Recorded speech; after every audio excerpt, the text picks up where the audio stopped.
Almost exactly 6 months ago from today, Louisiana went into its first lockdown against the coronavirus, and ever since our lives have been changed and are still changing in ways we simply couldn't have imagined.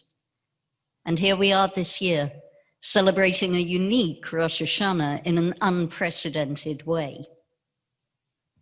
In her book, A Paradise Built in Hell, Rebecca Solnit investigates a number of modern disasters, including the San Francisco earthquake of 1906, the Halifax explosion of 1917, 9/11, and of course, Hurricane Katrina. And Solnit argues that while disaster is always devastating and painful and cruel, it also has a way of creating a sense of opportunity and solidarity and dedication, and even a sense of belonging that might previously have been absent. And she points out that the word emergency is related to the word emerge, as if to remind us that our separation from what is familiar also demands that we rise to the occasion. And of course, this year is not the first time that our tradition has engaged with emergency. This last Tisha B'Av, I was forcefully reminded of what it must have been like for the rabbis of that time, who left the Jerusalem they loved and the institutions they had built in ruins, as they themselves were exiled to unknown destinations. This pandemic has struck at some of the most fundamental institutions of our Jewish lives: gathering in synagogues, Hebrew schools, summer camps, our youth piled into buses crossing the country, assisted living facilities, and all our communal marking of life cycle events, whether in joy or in sorrow. And we may very well feel that, like those rabbis, we're walking away from the ruins of life as it was, with no clear sense of life as it could be. And as one of you said to me only this past week, it grinds you down, and it does. But as we walk away, we are carrying something very precious with us. Whenever I teach an introduction to Judaism class, I ask students to draw a picture of a tree. And onto that tree, we plot the way that Judaism was created and has evolved itself by way of a series of commentaries and interpretations and passionate arguments, and how it reinvented itself from being a nation in a land with a central cultic location and a system of sacrifices into a vibrant, varied, worldwide culture. And the source point of that process, the starting point, the roots of the tree, is a text. The text is the Tanakh, the Hebrew Bible, and preeminent within the Hebrew Bible are the first 5 books, the Torah. And throughout our history, we have dealt with disaster by reinterpreting Torah to meet our circumstances. And with our doing so, the tree has adapted and grown and even flourished. And now we must turn to it once again. What wisdom can the 5 books of Torah offer us as we begin this new, this unprecedented year? Bereshit is the first book of the Torah, and it begins with chaos. The world is tohu vavohu, welter and waste. Chaos is infinite and intimidating, but without chaos, there can be no true beginnings. My teacher, Rabbi Shavit Artson, draws the analogy of a chrysalis, that a caterpillar does not turn into a butterfly as we might have been taught, but rather it liquefies completely inside the cocoon, reducing itself to basic elements from which a butterfly in due course will evolve anew. Our current situation is the same. We cannot go back to normal any more than a butterfly can go back to being a caterpillar. Instead, we must change and we must evolve. The book of Bereshit is longer and covers more distance in time and space than any of the other books in the Torah. A testament to the lengths that we must now go in applying all our ingenuity to creating new and different Jewish spaces, new and different Jewish gatherings, new and different Jewish rituals.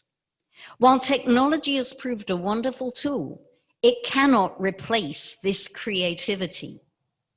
Our own programming for these high holy days is itself Bereshit, at the beginning of this process of evolution. Shemot, the second book of the Torah, walks us out of the narrow space of Egypt and into the breadth in which journeys begin. And that walk takes place through the narrowest of passages in the heart of the sea. Not once, not even twice, but 5 times, the Torah tells us that the children of Israel passed through the waters onto dry land, drawing our attention over and over again to that narrow pathway. We have to imagine how carefully the people needed to place their feet, following each other step by careful step until they reached the shore on the other side. Maintaining and nurturing our identity as a conservative Jewish community during the pandemic has felt something like that walk. On the one side of us has been the giant wave of the virus. On the other side, the strong pull to declare that in a state of emergency, halakha is no longer relevant or applicable to our lives. Every conservative community in this country and every Masorti community in the world has been engaged in a conversation about how much to let go and how much to double down on who we are and what we stand for. There is a pathway, and we have to walk it. And step by step, we are evolving the conservative movement, carefully maintaining its balance between tradition and change. And as the only conservative congregation in this state, we have a responsibility to continue to walk that narrow pathway this year and maintain that balance. The third book of the Torah is Vayikra, and it takes us into a different landscape, one that makes demands on us. The narrative of the journey pauses to be replaced by structure and stricture and rules. And Vayikra is a hard read for this reason. Yet its very first word is a sign that speaks to these times. Vayikra means the Holy One called, God called to Moses. And if we look closely at the word as it is written in the Torah, we can see that its final letter, the Aleph, is smaller than the rest of the letters in the world. This is called Ze'ira. It means tiny. And this year, we can understand that symbolism as representing a paradigm shift in what we mean by Judaism.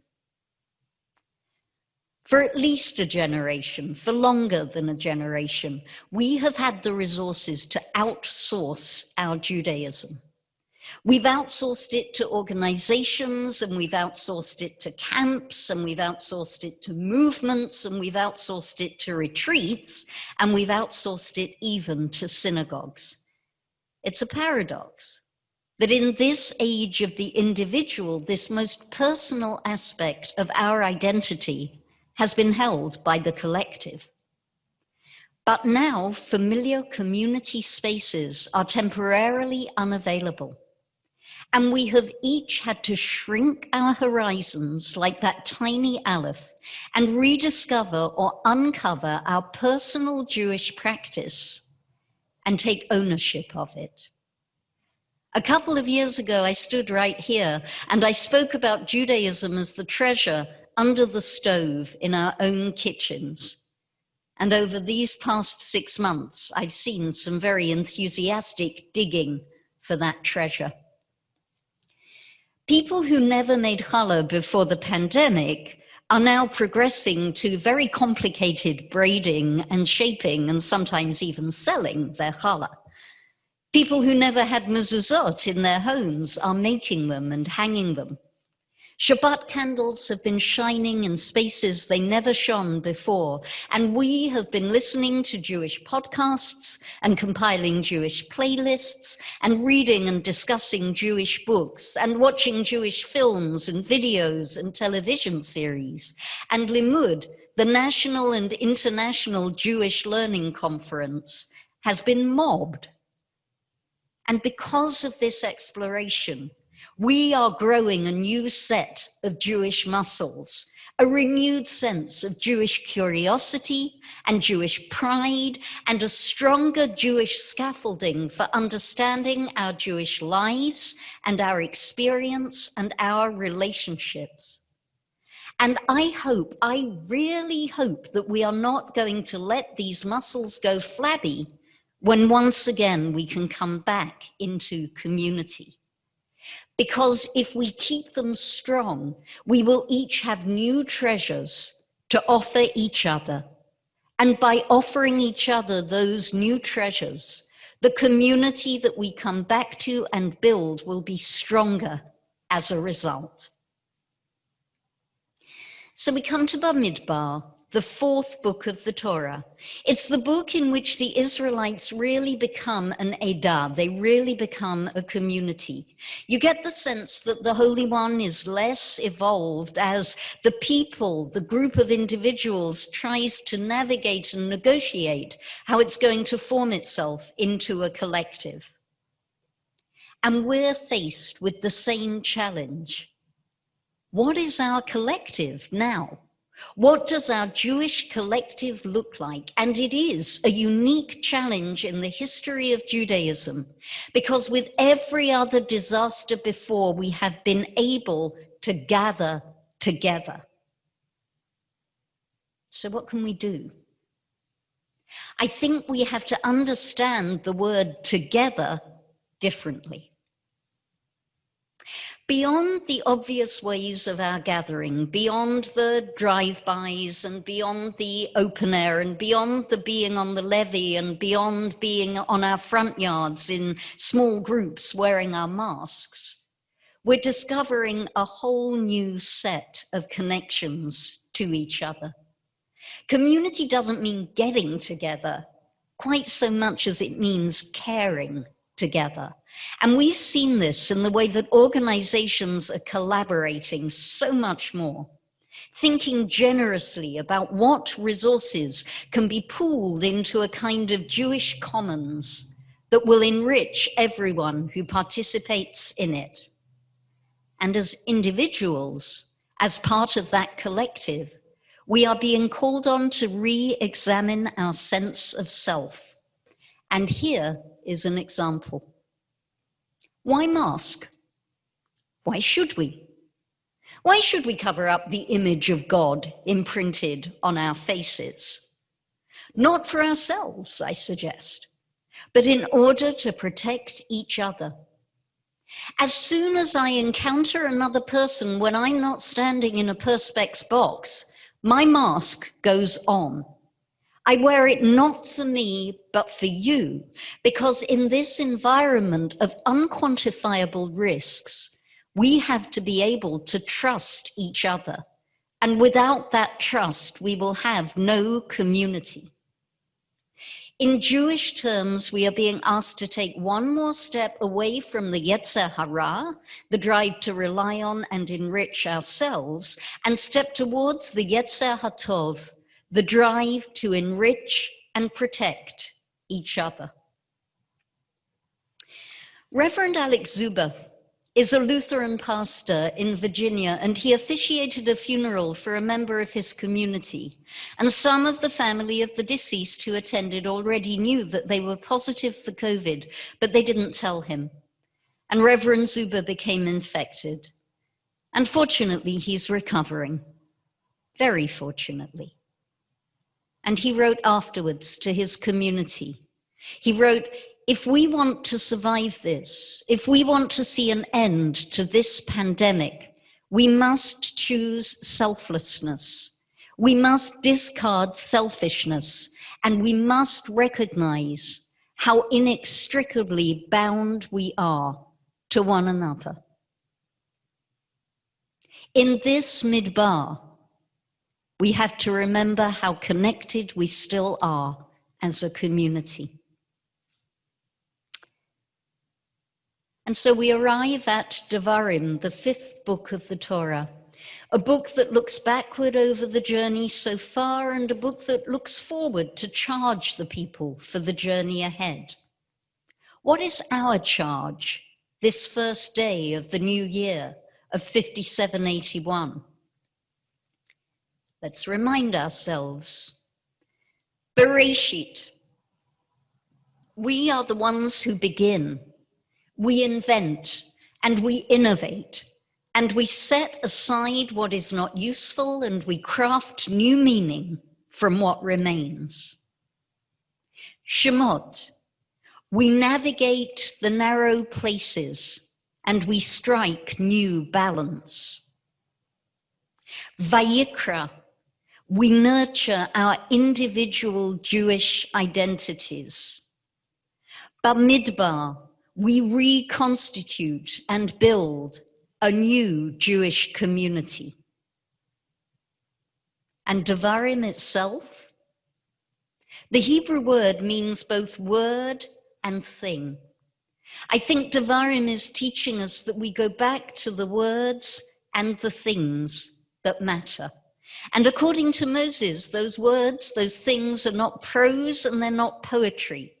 They're a song, a shir, a form that has the capacity to reach beyond ordinary categories of meaning while still inspiring us in ways we can't exactly describe.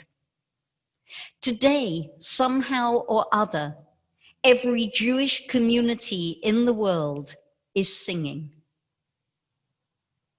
Rebecca Solnit writes, I quote, "We don't have a language for this emotion in which the wonderful comes wrapped in the terrible, joy in sorrow, courage in fear. We don't have a word. We don't even have a thing. But we do have Torah, and Torah is a song. So this year, let's remind ourselves that it is still ours. Let's hold on to it tightly, and let us carry it with us on this new journey, like the treasure that it is."